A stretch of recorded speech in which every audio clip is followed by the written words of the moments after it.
एक 5 साल की बच्ची के साथ कोई इतना बुरा कर सकता है, ये शायद ही किसी ने सोचा होगा।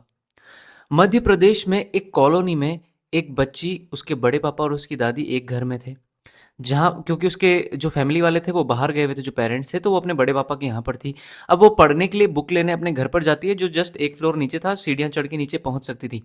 लेकिन जैसे ही वो घर से दादी को बोल के निकलती है, लेकिन लौटती ही नहीं है। काफ़ी देर निकल जाती है, मिलती ही नहीं है। पूरी कॉलोनी में चेक कर लिया जाता है, सबको पूछ लिया जाता है, लेकिन बच्चे का कोई भी अता पता नहीं था। जिसके बाद पेरेंट्स को फ़ोन किया जाता है, फिर ढूंढा जाता है, लेकिन फिर भी नहीं मिलती।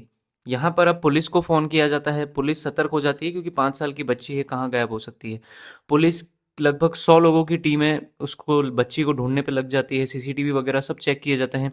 सीसीटीवी में ये पता चलता है कि बच्ची कॉलोनी के अंदर ही है, कॉलोनी से बाहर नहीं है। अब पुलिस डिसाइड करती है कि कॉलोनी में जितने भी घर हैं उनकी तलाशी ली जाएगी। जहां पर बताया जाता है कि 3 से 4 बार हर घर की तलाशी हुई, with in day by day, लेकिन फिर भी उस बच्ची का कोई भी पता नहीं चला। अब कुछ दिन बाद पड़ोसी नोटिस करते हैं कि एक फ्लैट में से बहुत ही गंदी बदबू आ रही है। और वो फ्लैट, जो बच्ची थी उसके बड़े पापा के जस्ट पास वाला फ्लैट था। वहां पर जाके जब पड़ोसी पूछते हैं, तब वो कहते हैं कि चूहा मर गया होगा, इसलिए हमने दवाई छिड़की, हमें भी बहुत गंदी बदबू आ रही है। जिसके बाद पड़ोसी चले जाते हैं। अब यहाँ पर एक पड़ोसी को पता नहीं क्या सोचती है, वो पुलिस को कॉल करता है कि यहाँ पर एक बहुत गंदी बदबू आ रही है, और ये बहाना बना रहे हैं शायद। जिसके बाद पुलिस आती है, पुलिस चेक करती है फ्लैट में। तब वहां पर उस फ्लैट में एक टंकी पड़ी थी अंदर।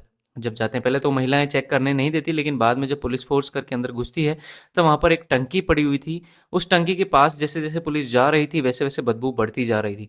जैसे ही टंकी खोली जाती है, वहां पर एक पोटली जैसी थी, और अच्छे से चेक करने पर नीचे एक लाश तैर रही थी, जो कि काफी सड़ चुकी थी और काफी फूल चुकी थी। अब ये जो लाश थी, ये उसी 5 साल की बच्ची की थी। जिसके बाद दोनों महिलाओं को गिरफ्तार किया जाता है, और कुछ समय बाद अतुल को भी गिरफ्तार कर लिया जाता है। अब यहाँ पर उनसे पूछा जाता है कि आप लोगों ने ऐसा क्यों किया और कैसे किया।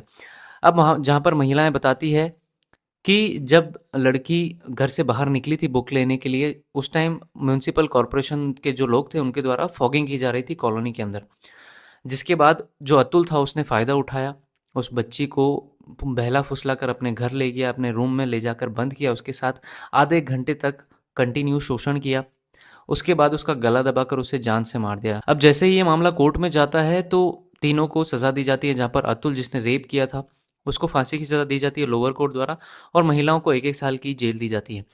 अब यहाँ पर सवाल यही है कि अभी 1 साल निकला ही है, अभी फिलहाल तो मौत की सज़ा दे दी है लोअर कोर्ट द्वारा, लेकिन अभी हाई कोर्ट और सुप्रीम कोर्ट बाकी है, तो उनकी साइड से कब तक फैसले आते हैं, कितना टाइम लगता है,